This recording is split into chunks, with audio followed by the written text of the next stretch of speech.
Maite Edausken és la persona que avui ens oferirà aquesta conferència.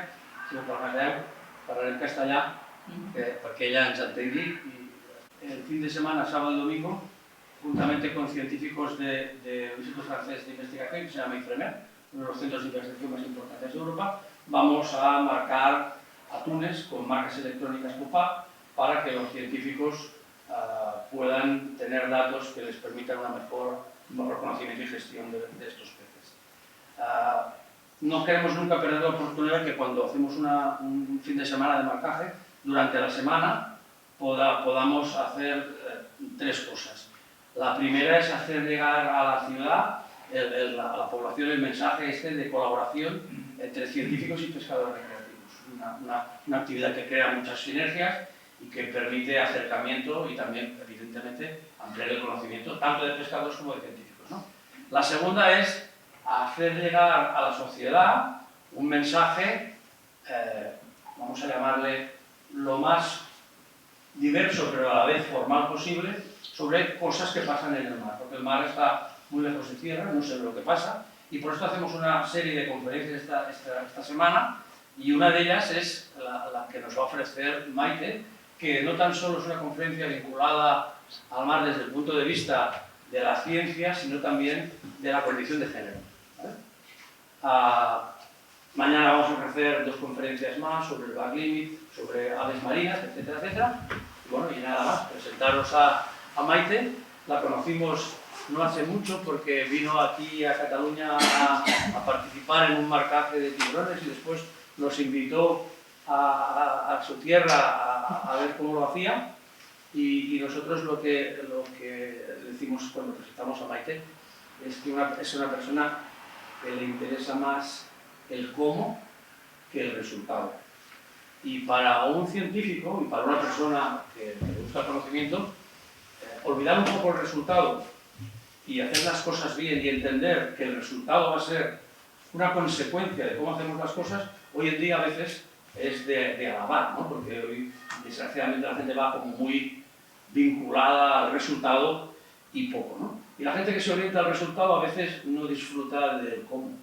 Y es cuando las cosas pues, pierden sentido cuando no hay resultados, porque los resultados, como tú bien sabes, cuestan en llevar. Y más cuando estamos tratando con seres marinos, animales marinos, que tienen su propia dinámica y tienen pues, sus propias relaciones entre ellos y con nosotros, ¿vale? Pues nada más, Maite. Muchísimas gracias por venir, ¿vale? Gracias a ti, Fede.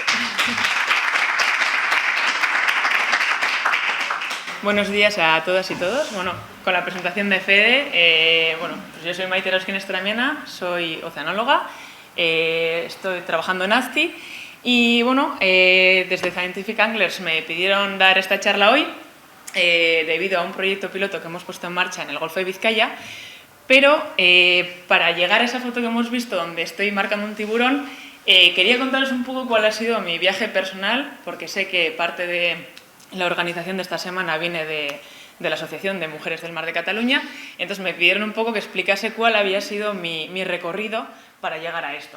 Luego me gustaría centrarme un poco en el tema de tiburones, un poco los mitos que hay alrededor de los tiburones y algunos datos interesantes, ¿no?, sobre ellos.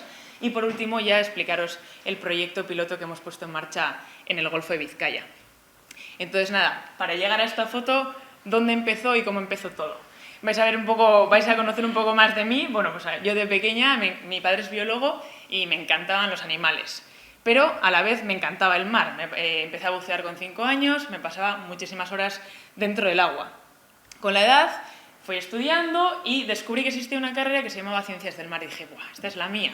Junta no solamente la biología marina, porque a mí me gusta mucho la biología, pero a mí me movía más entender qué es lo que pasaba en el océano. Ya la parte física, la parte química, la geología, qué es todo eso que desconocemos, ¿no?, del océano. Y las ciencias del mar aunaba todo eso. Llegó la parte de elegir qué quería hacer en la universidad y ya empezaron los orientadores en el cole.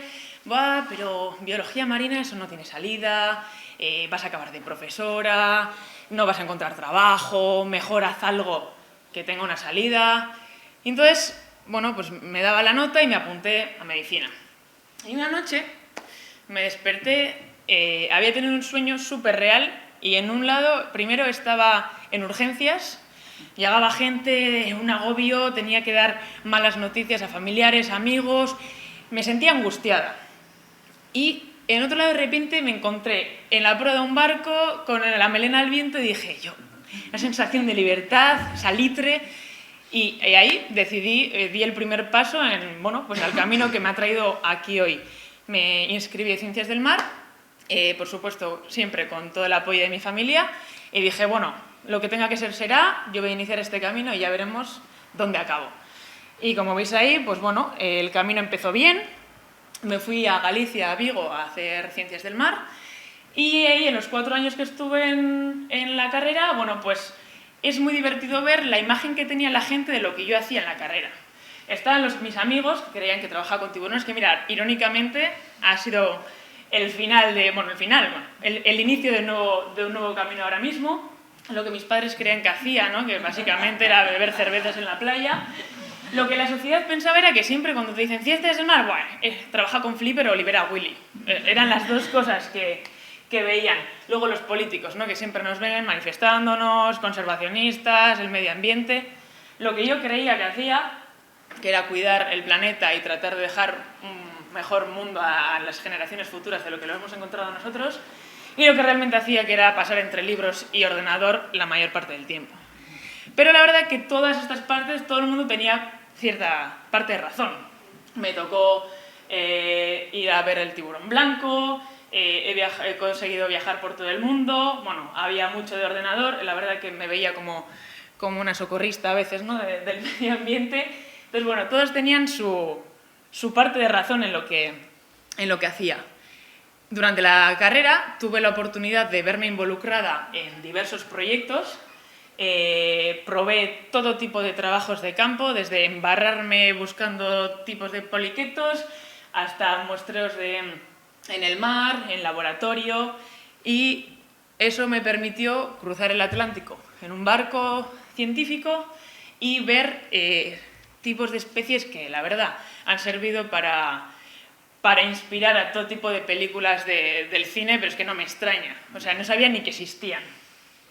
Entonces, con esto ya empecé a motivarme en la carrera y decía, bueno, yo tengo que hacer algo con esto.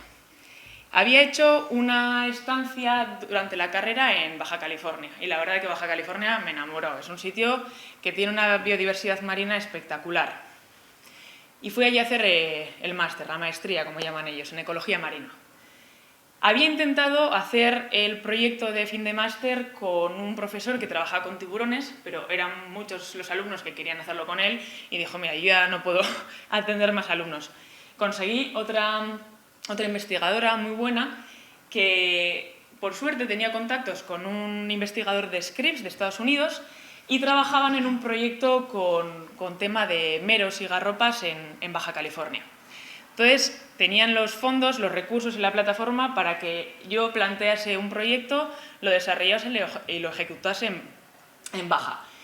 Y tuve la suerte de estar un año en Bahía Magdalena realizando entrevistas a pescadores, haciendo muestreos buceando, yendo a las lonjas y tratando de encontrar dónde estaban esos meros gigantes, si todavía había, y qué es lo que había pasado con la población, porque había disminuido drásticamente, tanto en número como en tamaño de los individuos más grandes que capturaban. Habéis visto que individuos más grandes capturaban pues, en los años 60, en los años 50, y sinceramente el más grande que vi yo fue este disecado en López Mateos. Vi individuos muy grandes, pero no lo que estaban viendo en las fotos. Entonces fue un proceso súper interesante trabajar directamente con la comunidad pesquera, salir con ellos, compartir esa información, ir a buscarlos, entender qué es lo que había pasado y sobre todo darnos cuenta de cómo había ese cambio generacional que al final cuando le preguntaba a la gente mayor decía el más grande, ahora son todos pequeños, y le preguntabas al joven de la familia y son enormes, ¿no? Como no tenían un referente previo, y eso fue, bueno, pues para mí muy interesante. Me permitió también, bueno, pues bucear por toda Baja California, que es una pasada, y ahí empecé a aficionarme un poco a la fotografía, porque cada día en el mar te regalaba, bueno, una experiencia increíble. Ya me gustaba de antes la fotografía en tierra, pero ahí empecé a ver también que a veces la fotografía se queda un poco corta para transmitir cosas. Y entonces empecé a aficionarme al vídeo. Empecé a sacar vídeos, tuve la suerte de ir como observadora a Isla Guadalupe con el tiburón blanco, que ahora justo recientemente han prohibido el nado con ellos por el tema de cómo se ha gestionado este tipo de turismo. Y bueno, empecé a meterme en esa parte de la fotografía, el vídeo, porque bueno, hay mucha gente que bucea, pero hay una gran parte que no. Y yo quería transmitir todo eso a la sociedad. Se acabó mi maestría en Baja California y bueno, mi idea era hacer un doctorado en Estados Unidos, pero mientras tanto surgió la oportunidad de hacer un doctorado en ASTI, cuando volví unos meses, en cambio climático. Y bueno, pues ni corta ni perezosa, me animé a hacer el doctorado, ya que no era para mí ajeno el tema del cambio climático y lo enfocaban a cómo afectaba el cambio climático a distintas especies marinas, desde pequeños pelágicos como la anchoa hasta los grandes pelágicos como los atunes. Lo que pasa es que gran parte de mi tesis era con el ordenador y yo venía de estar buceando en Baja California y se me hacía muy duro estar todo el día metida en el ordenador. Entonces siempre me ofrecía voluntaria para todas las campañas, para todos los trabajos de campo, incluso para el laboratorio. Pero bueno, es verdad que durante la tesis empecé esa parte divulgativa, que, bueno, que es bastante obligatoria en cualquier doctorado. Empecé a ir a congresos internacionales y nacionales, pero me di cuenta que todo lo que transmitíamos se quedaba en una burbuja en la comunidad científica. Es verdad que hay algunos congresos que participan ONGs, participan instituciones, pero en general se quedaba en el mismo círculo de gente que hace cosas parecidas a ti, en otro sitio o con otras especies. Y me faltaba esa parte de, bueno, tenemos que transmitirlo un poco a la sociedad. ¿Qué es lo que pasa? Hay un montón de problemas medioambientales, hay un montón de cosas que a nivel individual podemos hacer. Y de ahí surgió la idea de hacer una asociación. Es una asociación sin ánimo de lucro, se llama Gaea, que significa, es la diosa griega de la madre tierra. Y junto con una compañera de trabajo y mi madre, que es experta en tema de educación, pues iniciamos esta asociación en la que de forma sencilla y comprensible transmitíamos a la sociedad distintas problemáticas. Empezamos con el tema del plástico de un solo uso, luego con el tema del cambio climático y sobre todo nuestro público principal eran niños y niñas, pero también trabajamos con gente de la tercera edad, hoy hacíamos charlas al público general y siempre enfocado desde el punto de vista de qué podemos hacer a nivel personal para cambiar y ser más sostenibles en el día a día. Porque lo que nos dice mucha gente es, pero esto tiene que venir de los gobiernos, de las grandes empresas, de los que tienen poder. Y digo, ya, pero somos muchos y muchas que todos los días, si cambiamos pequeñas cosas, podemos generar un cambio. Dentro, aparte de las charlas, teníamos otras actividades. Todo esto empezó un día que fuimos a bucear después de una fiesta en un pueblo costero, en el Anchove, que, bueno, daban ganas de llorar la cantidad de plásticos, vasos, los carritos que había debajo del agua. Y decidimos que no podíamos simplemente recogerlo y ya, queríamos enseñarlo, decir, mira, esto es lo que hay, es como una alfombra que se queda todo abajo, pero esto no puede ser así. Y entonces empezamos, soy instructora de buceo, entonces con la gente que les habíamos dado los cursos, casi las prácticas eran venir a limpiar con nosotros después de las fiestas. Y empezamos a hacer esto, salimos un poco los medios, empezó la gente a escuchar de nosotras y bueno, empezamos a mover un poquito las cosas. Teníamos como dos lemas que nos gustan mucho y el primero es que tenemos al final un impacto en el mundo y que el impacto que tenemos depende de lo que hagamos y de cómo lo queremos, del impacto que queramos tener, de Jane Goodall. Y el otro es que mucha gente pequeña en sitios pequeños haciendo cosas pequeñas pueden tener un impacto. Al final eso es lo que queríamos transmitir, ¿no? Que no vale decir, no, yo no hago nada porque no sirve para nada. Y llega un punto en el que ya estábamos tan concienciadas que íbamos al súper, se nos olvidaba la bolsa de tela y salíamos así. Pero es que esto es literal y Ivonne puede dar fe de ello. Entonces, como nos gustaba el tema de los vídeos y sabíamos que mucha gente pues, no bucea y no tiene acceso al mar, empezamos a hacer pequeñas producciones muy caseras. Somos sostenibles, entonces dividíamos la pantalla en dos y el lado izquierdo era una persona que había considerado en un día normal los actos que lleva a cabo y lo intentaba hacer de forma sostenible, y en el lado derecho era una persona que va de autómata y que no lo consideraba, y entonces era el impacto de un día simplemente de una persona. Luego hicimos este vídeo de Desconexión, que es una bailarina de ballet y un apneísta, tratando de forma artística expresar la desconexión que vemos entre la sociedad y la naturaleza, sobre todo con el mar. Y otro que hicimos fue Oceánides, las ninfas del mar, que en este traté de mostrar la relación que muchas mujeres tienen con el mar. Hicimos una representación de las ama de Japón, las mujeres pescadoras de Japón, y si me dais permiso voy a poner el último minutito del vídeo. Lo hemos entendido hace tiempo. Nos encontramos en una cuenta atrás de la que no podemos escapar. Debemos cuidar de la mar y de su legado, para transmitirlo a las generaciones futuras.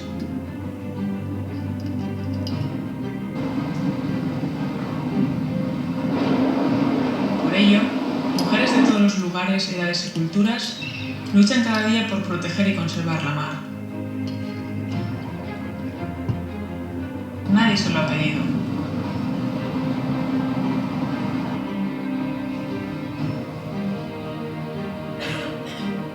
Pero sienten un gran compromiso hacia esta fuente de hasta ahora inagotables recursos y bienestar.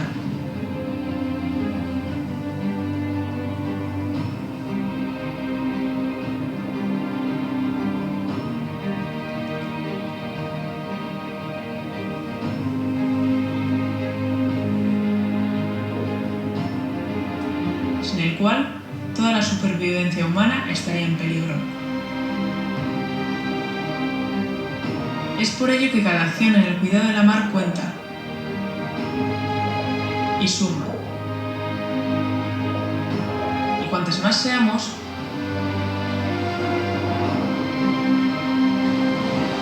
más poderosa será la hora del cambio.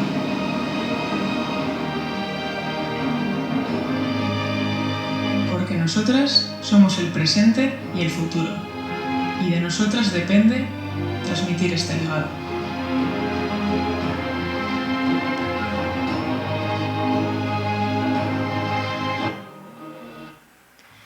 Bueno, pues hemos hecho distintos vídeos y a la vez yo seguía con mi tesis doctoral, que aquí, como veis, lo que hacemos son modelos de hábitat, es decir, intentamos ver qué condiciones ambientales son las que prefieren las especies, en este caso son diferentes especies de atún, y vemos a futuro, con lo que creemos que va a pasar con el cambio climático, zonas donde creemos que las condiciones ambientales van a mejorar para esas especies y zonas donde vemos que van a empeorar, por ejemplo, con la subida de la temperatura del mar.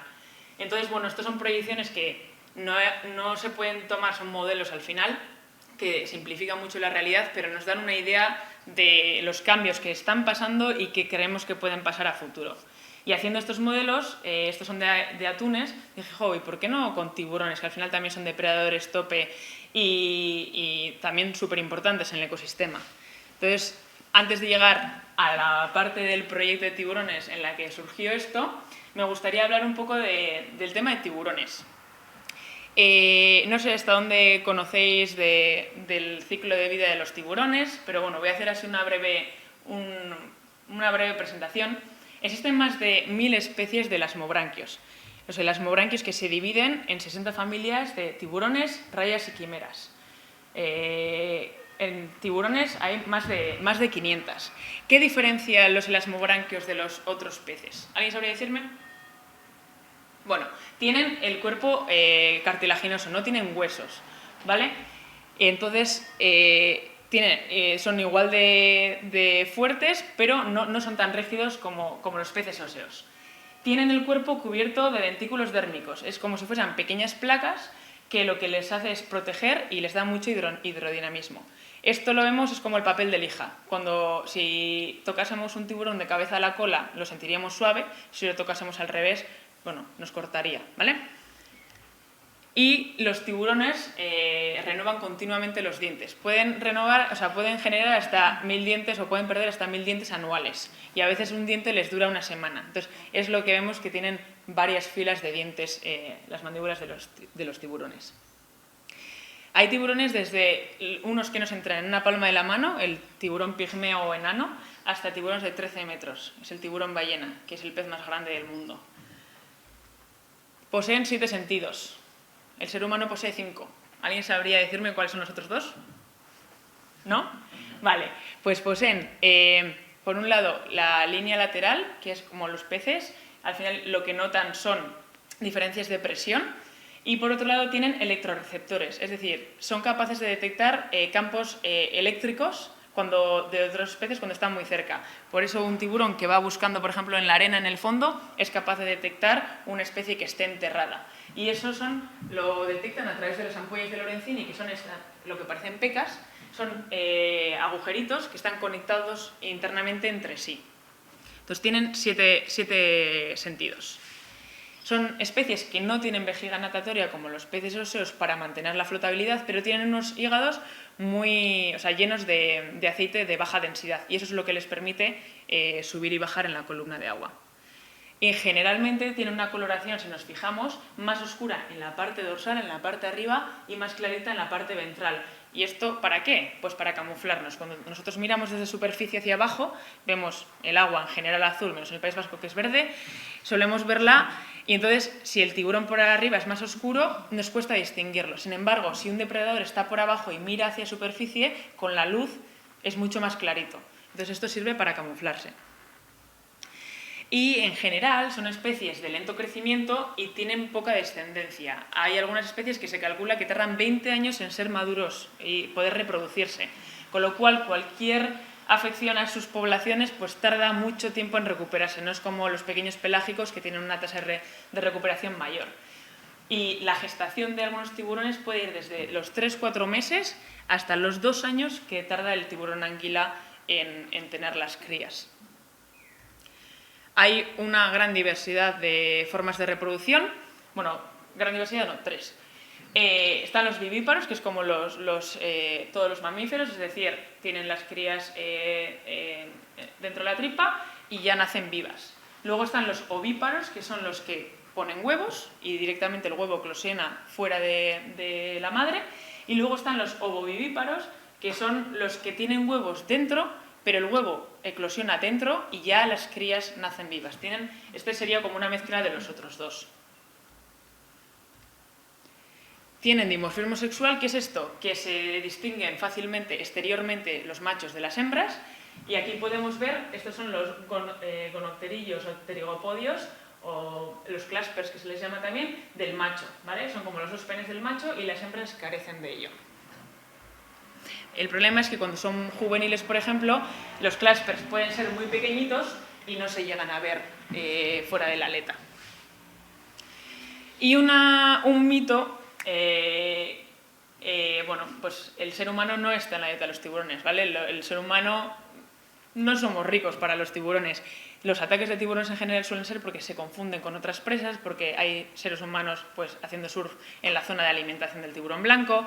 A veces es cierto que los tiburones prueban con la boca y sueltan, pero el problema es que pues ya se considera un ataque, ¿no?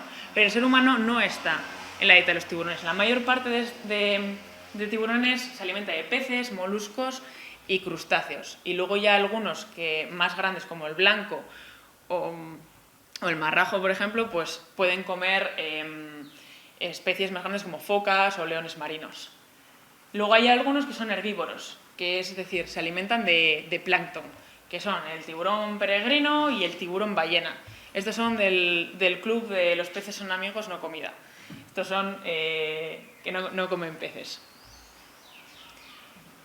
Volviendo a que el ser humano no está en la dieta de los tiburones, ¿por qué la sociedad tiene ese miedo irracional a los tiburones? ¿De dónde ha salido esto? Bueno, pues la película de Tiburón de los años 50 de Spielberg no hizo ningún bien. De hecho, más de una vez ha dicho que si pudiese echar atrás y no hacerla, lo hubiese hecho. Porque a raíz de esa película la gente ha generado una fobia a los tiburones que es totalmente desmedida e irracional, porque para ponerlo un poco en escala, de 400 especies solo 12 se consideran peligrosas para el ser humano y hay únicamente 3 especies que son las que tienen la mayor parte de los ataques, que son el blanco, el tigre y el toro. Muertes por ataque de tiburón al año hay menos de 10 y pocos años hay tantas. Pero para que lo pongamos un poco en contexto, ahí se ve las especies más dañinas para el ser humano. El tiburón 10, pero es que los perros matan 25.000 personas al año por el tema de la rabia, luego al ser humano ni hablar, y luego los mosquitos pues ascienden a 725.000. Pero es que hay más ataques de hipopótamos. ¿Y quién tiene miedo al hipopótamo? Entonces, lo que quiero decir es que al final tenemos una idea de los tiburones que no se ajusta a los datos ni a la realidad. Incluso en los últimos años cada vez hay más turismo para ir a ver tiburones. Cada vez hay más turismo de ir a avistamiento de tiburones a Maldivas, a Baja California, a Florida, y cada vez está creciendo el valor que tienen vivos frente a pescarlos. Se les está quitando ese miedo y esa idea de animales agresivos. No hay que olvidar que son animales salvajes, que también a veces perdemos un poco esa idea, pero bueno, no van así a atacar si no se sienten amenazados. Por el contrario, aquí vemos el número de personas que matan los tiburones al año y esto es lo que mata el ser humano por hora en tiburones, ¿vale? Entonces, tenemos que poner en contexto, hemos dicho que son especies de lento crecimiento, que tienen poca descendencia y, sin embargo, la presión a los que se les está sometiendo es brutal. Muchas veces no es dirigida, muchas veces son capturados incidentalmente en otras pesquerías. Entonces, bueno, es algo que hay que trabajar, que ya se está trabajando, pero que hay que enfocarse en ello. Esto es un artículo que se publicó el año pasado, es muy interesante. En resumen, es el estado de las poblaciones de 13 especies de atunes y picudos, en azul, y en rojo es 5 especies de tiburones y en naranja si consideramos 31, pero hay pocos datos. ¿Qué es lo que vemos ahí? Es que desde los años 50 la población, ambas poblaciones, tanto de atunes y picudos como de tiburones, ha ido descendiendo, pero el hecho del esfuerzo que se ha hecho en tratar de manejarlo mejor, en aprender, en todo esto del tema de marcado de atunes, todo lo que se ha movido alrededor de los atunes, ha hecho que las poblaciones vayan mejorando, se vayan recuperando poco a poco. Sin embargo, nadie les ha hecho tanto caso a los tiburones y a las rayas y esa situación cada vez está empeorando más. Al no ser, es verdad que el mercado asiático es de gran valor, pero al no ser especies tan interesantes aquí, pues se han dejado de lado y están llegando a un punto en el que su situación está llegando a ser crítica. Para que os hagáis una idea, más de la mitad de las especies de tiburones no está evaluada, o sea, ni siquiera hay datos suficientes para saber cómo está la población, pero de las que están evaluadas, el 70% de las especies están amenazadas, y estos son datos del 2014, que habría que estimar de nuevo. El 12% están casi amenazadas y el 25% se encuentra como preocupación menor, o sea, que son más las que están amenazadas que las que no.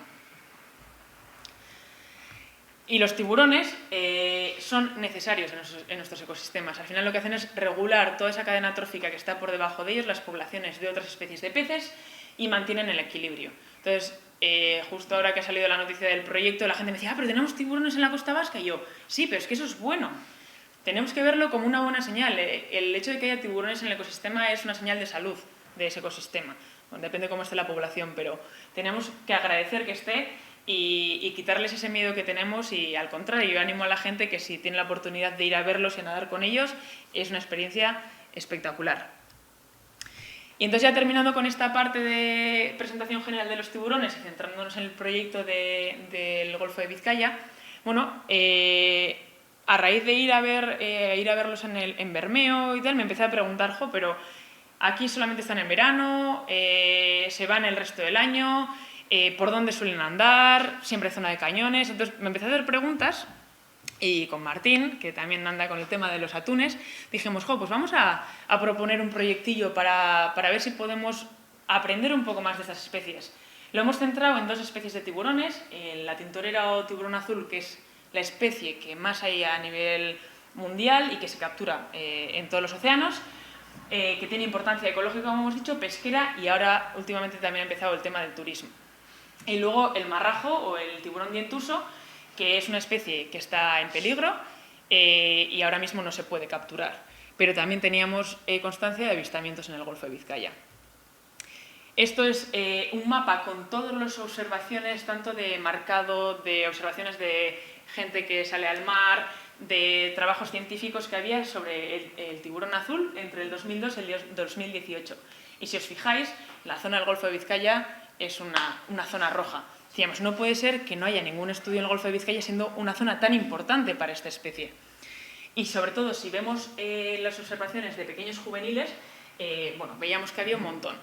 Inicialmente pensábamos que era una zona de juveniles, pero el marcado nos ha enseñado que por lo menos este año, que ha sido un poco anómalo con temperaturas, hemos encontrado individuos muy grandes también. Entonces, el primer objetivo de este proyecto que planteábamos, bueno, planteé como 13 objetivos y me dijeron, bueno, Maite, vamos uno a uno y vamos a empezar un proyecto piloto, no intentes abarcar demasiado, y yo, venga, hecho. Entonces, el primero era tratar de ver cuál es su hábitat, tratar de caracterizarlo tanto en la vertical como en la horizontal, qué zonas están fuera de la plataforma continental o no, o se acercan, bueno, pues tener una idea. Y para eso lo que hemos hecho ha sido marcar. Para ello utilizamos dos tipos de marcas convencionales que llamamos, que son las de plástico. Aparte de las espaguetis que conocéis por el tema de atunes, queríamos hacer una prueba con las crotales, son las de las vacas, las de las orejas de las vacas. Queríamos hacerlo porque como en Bermeo salen a avistarlos, queríamos que si gente haciendo apnea o buceando veía el individuo marcado, fuese capaz de identificar el número, y además las hembras las marcamos en amarillo y los machos en verde. Entonces ya con el número y el color saber qué individuo es el que han visto, porque ver un espagueti es muy difícil, sobre todo cuando la gente está... Y de hecho ya nos han avistado algún pescador de haberlo visto en superficie y que llevaba la aleta marcada. Y luego ya están estas dos tipos de marcas satelitales, que son mucho más sofisticadas, también son más caras. Este año solo hemos puesto 5 mini pads, que son también las que se colocan en atunes, y la idea es el año que viene poner spot. La diferencia de la spot es que va en la aleta fija y cada vez que el tiburón saca la aleta a superficie ya avisa. Entonces tenemos avisos en tiempo real. Y luego la minipad, que es la que igual conocéis de los atunes, lo que hace es recopilar toda la información de temperatura, luz y presión, y luego somos capaces, una vez que conseguimos la marca o se libera y manda al satélite la información, de reconstruir por dónde ha estado ese tiburón. Entonces, bueno, esto sería un poco los piercings que le hacemos al pobre tiburón. Bueno, como está el tema de marcado el fin de semana, simplemente explicaros cómo lo hacemos nosotros. Bueno, Fede y Alberto ya han estado viéndolo. Lo que hacemos es atraerlos, al final utilizamos carnada. Aquí les ponemos unas cabezas de atún. Esto era un bicho de casi 2,70 de largo, o sea, nos vino un torpedo enorme. Tenemos una persona todo el rato pues eso, echando sangre y trocitos para atraerlos. Y tenemos preparado lo que es el anzuelo sin muerte, y hemos ido mejorando la técnica, ideando, porque uno de los problemas que teníamos era que empezaban a girar mucho y al final se acaban enredando con la línea. Y para evitar eso hemos ido probando distintas cosas, entre ellas poner una parte rígida y luego una parte con un tubo de látex recubriendo para que el animal, uno, no gire y no se le enganche, y segundo, en caso de que se quede al final enredado, no se le clave. Entonces hemos ido mejorando todas esas cosas para el bienestar del animal. En este caso nosotros, como poca gente del grupo pesca, aparte de Martín y otro compañero, y visto lo que, bueno, yo estuve con un grupo aprendiendo cómo hacían ellos marcado de tiburones toro, tigre, otras especies, veía que lo hacían con boyas. Y me pareció muy buena idea porque ahí al final la persona no tiene que estar haciendo esa lucha con el tiburón. Nosotros lo que hacemos es atraer el tiburón, y si en algún momento decide tratar de nadar o escapar o hace esa pelea, soltamos la boya y dejamos que nade tranquilamente hasta que se vuelva a calmar y lo volvemos a traer. Entonces en ningún momento la persona que está manejando eso tiene peligro. Aquí vemos a Aitor, un compañero del equipo, atrayendo el tiburón al barco. Y el momento en el que ya está un poco más calmado, la persona que está como editor manipulándolo, lo que nos hace es nos acerca la cola y con la cola la sujetamos con los inventos de surf, uno que hemos modificado para que tampoco se le clave en la cola una gafa y lo colocamos. Entonces ya una vez que el tiburón está sujeto por la cabeza y la cola, ya no se puede enroscar y ya no hay peligro de que mueva la cabeza, y ahí ya podemos manipularlo tranquilamente. Si vemos que se empieza a alterar un poco, le damos la vuelta, lo ponemos en inmovilidad tónica, que no sé si sabéis que cuando los tiburones están panza arriba se quedan totalmente quietos, y luego lo volvemos a colocar para seguir marcando. Lo que hacemos es medirlos, marcarlos y cogemos una muestra de tejido de una de las aletas para luego poder hacer análisis genético.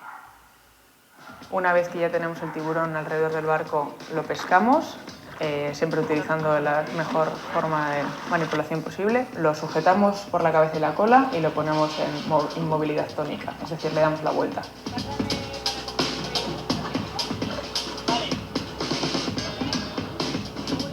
Una vez ya hemos tomado las medidas, cogemos una muestra genética, con eso podemos utilizarlo en un futuro para ver la genética de poblaciones de la especie.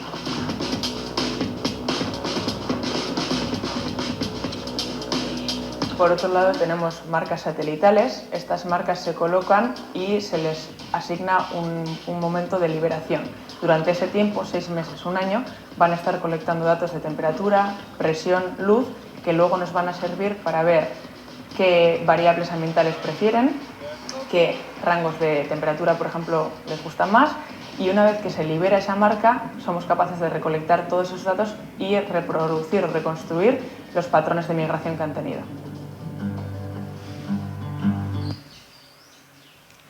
Pues bueno, a la par que hacíamos el tema de marcado, también hacíamos monitoreo, porque hay veces que se nos acercaban 3 o 4 individuos y no podíamos capturar todos. Entonces, antes de capturarlos, nos tirábamos al agua y con unas cámaras que tenemos y unos láseres, pues tratamos de ver si podemos sacar una foto para luego estimar el tamaño. Haciendo de la manera, pues mirábamos el sexo y rellenábamos toda la información de esos que no marcamos, pero que sí hemos visto. ¿El objetivo de esto cuál es? Con toda la información que tenemos, estos son bases de datos libres, de uso libre. Estos son todos puntos, observaciones de gente que ha ido reportando tiburón azul, y esto es para el marrajo. El objetivo es hacer algo así, que es un modelo de hábitat, pero esto es muy simple, sería algo más así, donde podamos calcular más o menos la probabilidad en base a las variables ambientales de que esté esa especie. ¿Y con esto con qué fin? Para que luego, sabiendo dónde están las distintas artes de pesca, para ver si hay algún solape espacial y decir, vale, pues esta área tienes una gran posibilidad de capturar incidentalmente tiburón azul en esta época del año por esto y por lo otro. Y el final sería, esto es otro estudio, pero algo así, unos mapas en los que digas, pues en esta zona puedes ir a pescar casi sin peligro de que tengas una captura incidental o no, pero no solamente con el tema de pesca, también con tema de navegación o pesca submarina o gente que lleva otras actividades a cabo en el medio marino.